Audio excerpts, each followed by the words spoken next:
Jeshi la Polisi linatambua uwepo wa shughuli maalum ambayo itafanyika siku ya tarehe 4 mwezi wa 8 2026 katika halmashauri ya wilaya ya Bukombe, ambapo kutakuwa na tukio au matukio mbalimbali ya kimichezo. Kwanza, uzinduzi wa siku ya wananchi pamoja na utambulisho wa wachezaji wa timu ya Yanga pamoja na kuonyesha onyesho la kufanya mazoezi kwa timu ya Yanga. Lakini sambamba na hilo, timu ya Geita Goldmine ya Geita na yenyewe pia itatambulisha wachezaji wake.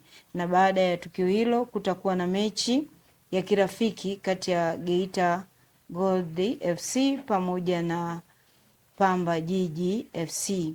Jeshi la Polisi kwa kushirikiana na Kamati ya Ulinzi na Usalama tumechukua juhudi maalum kuhakikisha kwamba hali ya ulinzi na usalama unaimarika kwenye eneo hilo.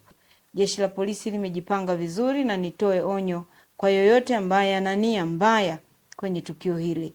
Ajue kwamba tumejipanga na vizuri na hatafanikiwa kwenye jambo hilo. Jeshi la Polisi mkoa wa Geita linawatahadharisha wananchi kuwa ni marufuku kwa mtu yoyote kuingia au kusogea karibu na uwanja akiwa na silaha ya aina yoyote, ikiwemo silaha ya moto, panga, kisu au kitu chochote chenye ncha kali. Jeshi la Polisi linaendelea kufuatilia kwa karibu mienendo ya mashabiki na hatutasita kuchukua hatua kwa shabiki yoyote ambaye atafanya kitu chochote ambacho ni kinyume na sheria na kanuni na taratibu zilizowekwa. Sambamba na hilo, Jeshi la Polisi linatoa wito kwa wananchi, mashabiki na wapenzi wote wa michezo nchini kushirikiana na Jeshi la Polisi pamoja na vyombo vingine vya ulinzi na usalama kwa kuzingatia